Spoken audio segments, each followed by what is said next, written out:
all of this was filmed by his cameraman, but they released only that 6-second clip. The moment you've been waiting for. Jeff Nippard has sent me all of the footage. Everything that was said, what happened before the altercation, everything. And not only that, we also have CCT footage. And so we're gonna see once and for all, who is really at fault? Was it actually Jeff that instigated the entire thing, or is it still Mike to blame after all? And so by the end of this video, you'll be able to decide for yourself. Who is to blame? Is it Jeff? Is it Mike? Is it both of them? What is going to happen in court? What will be the outcomes? Everything going to be discussed in this video. And so initially, the first interaction that happens today, after Jeff had made that response video, was Mike Van Wyck walks up to Jeff while he's doing a set. He gets in his personal space. Jeff is clearly recording. He's recording all the time. This is a gym where everyone records. It's similar to zoo culture, and so this is the norm. It's to be expected. And every person that goes into that gym signs a waiver that says you may in fact be caught on film. People know about this. They accept this. Mike Van Wyck is literally a staff that works at that gym, or shall I say worked at that gym. And so he's there all the time, and so he would be aware of this. And so he decided on that day to walk up to Jeff, perhaps a foot from his face, getting in his personal space while he's doing a set and saying sup. And so of anyone that started this, clearly it's Mike. Imagine if Jeff had done the same thing. If Mike Van Wyck had been at the gym doing a set, perhaps training his clients, and Jeff had walked up to him in his face and said, sup, that would have provoked him. But this is not what happened. Mike provoked Jeff by walking up to him and saying sup. Now, after this, and Jeff's cameraman acknowledges this, Jeff then chuckled. Wouldn't you do the same thing? Think of it. You're doing a set, you're at the gym, you're filming for YouTube, you're mid-set, and a man walks up to you within a foot of your face and says, sup. Well, you just ruined my set, I'm filming, but hey, I'll redo it. But he's got to find it funny. Look at bro walking in my face and saying sup. And so he turns to his cameraman, what do you expect him to do? Say nothing? Blank stare? And so he shrugs it off. It's uncomfortable when somebody does this to you, and it's normal human interactions to laugh about it. That is what we do. Sometimes when people are made fun of or something is uncomfortable, you have that uncomfortable laugh. That's what a normal person would do. And it looks like Mike turned around, said something to him. And so John Bravo says, Mike turned around and looks like he said something to him. Yeah. What he said to him was, it's going to get real funny real soon. And so Jeff has to be thinking, why is he saying this to me? I'm curious. I want to find out. And so there's two ways you could be thinking about this. And remember, I'm trying to be as unbiased as possible. Many of you are thinking, well, he walked to him and said sup in his personal business and said it's going to get real funny real soon. And you're going to be thinking, that tells him that I'm about to fight you. When I'm talking about real funny real soon is I'm going to wipe that smirk off your face. Wait till you find out. I'm going to get you in a minute. Perhaps he's waiting for his camera to stop recording. He doesn't want this captured on film, but he's ready to wipe off that smirk off Jeff Nippard's face. After all, Jeff had the mic drop in his last video. And the other way is, what exactly does he mean by that? And so, is it not normal to want to go and find out? But regardless of which of those two is the correct answer, it doesn't give Mike permission to go and then attack Jeff. Or does it? Is Jeff going to now instigate? Well, let's see. And so Jeff then redoes his set because he's filming a video for YouTube. His cameraman is there, he's paying him, and so he redoes the set. All the while, Mike goes and get a bar to perform the lat pull downs. And so Jeff then says something to his cameraman. We'll talk about that later. I have video footage. We're going to talk about that later. I want to finish this. We'll get to that after. And so Jeff then looks at him and says, Mike, and he's walking over towards him. Perfectly normal. How many times have you been in a gym where you say someone's name, hey, John, hey, Samantha, hey, what's up? And you walk over to say hi. This is normal so far. As you can see, he stops about 10 feet shy of Mike Van Wyck. And notice how he stops there. Does he walk right up to Mike while doing a set and gets in his face with the camera while he's perhaps training a client? I don't think so. He seems to stop 10 feet shy. What does Mike Van Wyck then do? He walks towards Jeff. And so if Mike Van Wyck was feeling threatened, or perhaps he was feeling harassed, why would he then approach Jeff? Remember, he's 10 feet away. Why would he go towards the danger? You know, Jeff Nippard is just so tough and so scary a person that I would think that Mike Van Wyck would stay away from him. Would he not? I mean, he's only a former bodyguard to Drake, and so why would he go towards this danger? He knows to stay away. Because many people are saying Jeff should have known to stay away. It's Jeff's fault for approaching him.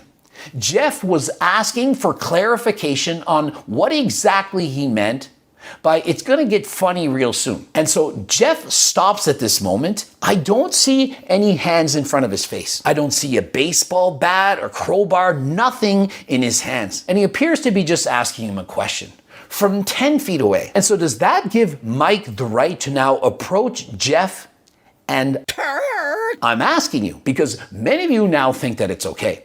You watch John Bravo's footage, you're saying, see, Coach Greg had it wrong.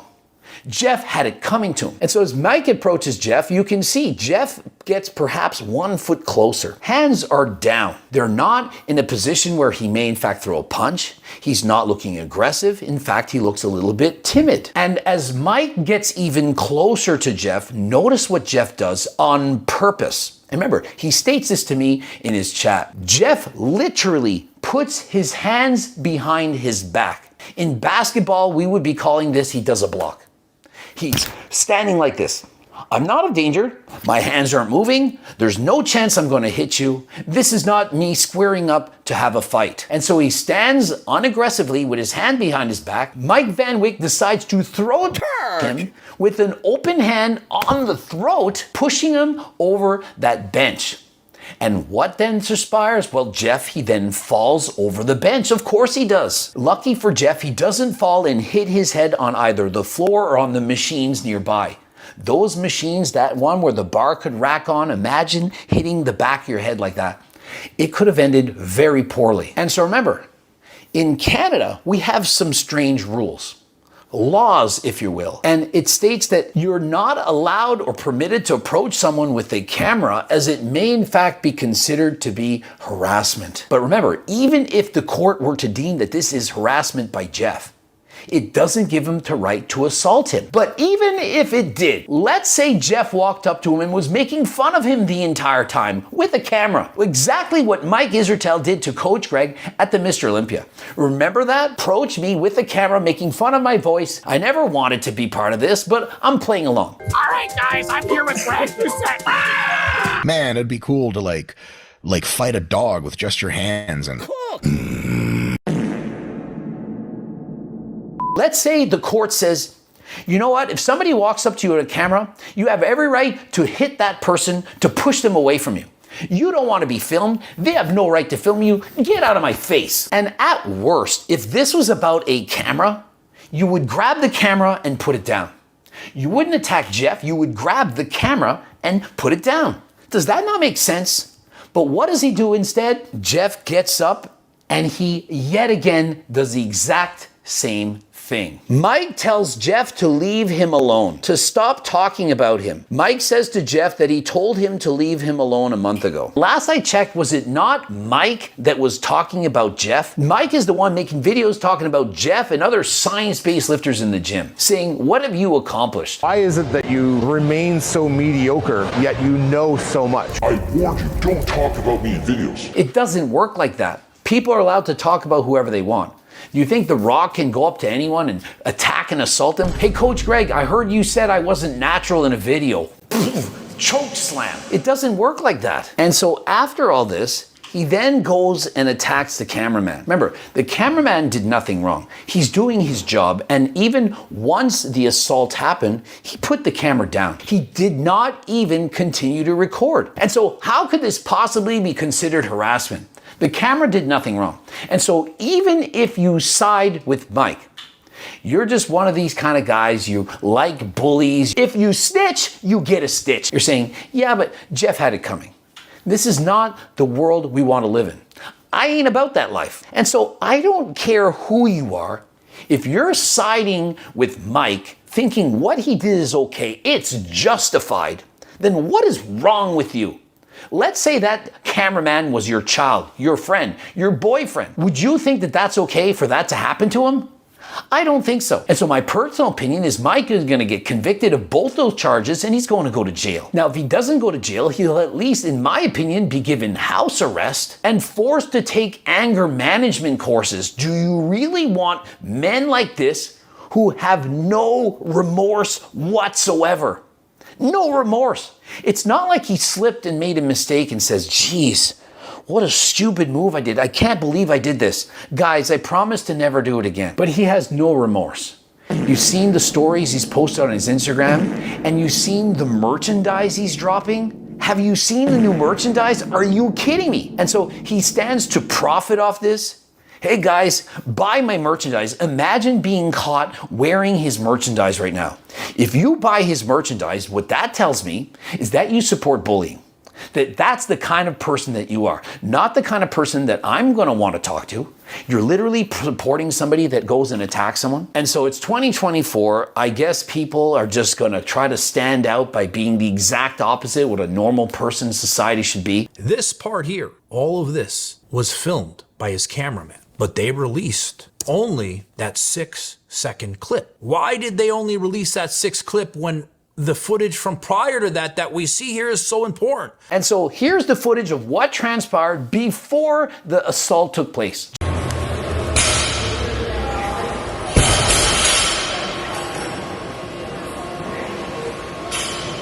Hey, Mike. Let's go over here. Jeff Nippard is doing a set of curls. At the end of the set, on his last rep or two, he says, hey, Mike, and he finishes his set. Hey, Mike. That's all we know from this. He didn't say, hey, you f***, Mike. He didn't say f***tard. He didn't make fun of his tan. He didn't do anything. Let's analyze his tone. He's doing a set. He's training. Hey, Mike. Hey, Mike. I don't get that he wants to have a fight. If he did, he would have said, Hey, Mike. Now, if it was the opposite, if it was Mike doing the set and he said, Hey, Jeff. if I'm Jeff, I'm scared. And upon completing the set, this is what happens next. Let's go over here.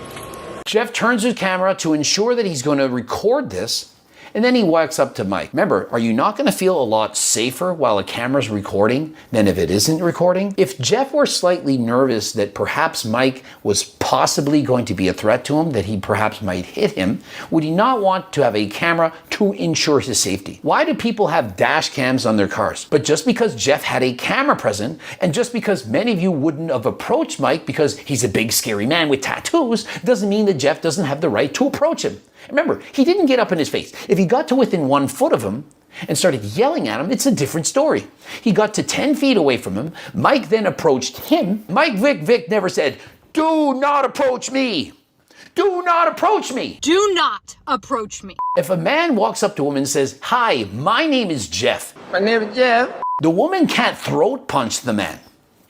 That is equivalent to what happened here. And so I guess I screwed up. When Mike Israetel approached me at the Olympia with a camera and made fun of me, I was supposed to assault him. Of course not. This is ridiculous. I could have said, Mike, I don't like you making fun of me. I don't want to be in this video, and so turn it off, and I could have walked away. But I can't assault him. That is ridiculous. And so people who think that you can resort to violence because of something somebody said, in particular in a video, what is wrong with you? Put on your thinking cap or don't go out in public. You need to read some books. You need to touch grass. And remember, this video, it was caught in 4K. If anything, this exonerates Jeff even more. You were thinking, no, this is going to show a new light, a new picture. Mike is innocent after all. Fuad Abiyad and those guys, they had it right all along. It's the opposite. In the CCTV footage, we see him multiple times attacking Jeff. In the original footage, we saw 3 seconds of it. 1 throat punch. Many people, oh, he went to the hospital for this? He attacked him multiple times. He was aggressive to not only him, but to his cameraman. It shows Mike's true character. And not only that, to now show no remorse, no apologies whatsoever to him or the cameraman, no one. I mean, after all, we all know he had beef with Jeff. What about the cameraman? Is the cameraman on innocent of this? And so how can you guys ignore this? Those of you who think that Jeff is wrong in this, how can you ignore what he did to not one, but two people? And on top of all of this, he drops a new line of merch. And so if only Jeff Nippard had offered Mike Van Wyck the Turk Builder or Geo2 Max. I mean, guys, the only thing that can make enemies become friends is giving them the gift of Turk Builder and Geo2 Max. Obviously, the cookbook could have resolved all of these arguments. Imagine if Jeff Nippard or Mike Van Wyck had made each other some anabolic French toast, there would be no arguments. The hatred, it would be squashed. The cookbook is the cure, and if you're interested in turkesterone, which is actually in this bottle, unlike many of the competitors, I don't dare say all of them, because perhaps there's one or two others in the world that might have some. I haven't seen any yet, but perhaps there is. And so if you're interested in actual turkesterone, get Turk Max. Turkesterone, it's called now Turk Max. It's a cooler name and so on, as well as Geo2 Max. See how they rhyme the Max and the Max? Anyway, there's literally a money back guarantee. And so if you're interested in these, code Greg, 15% off.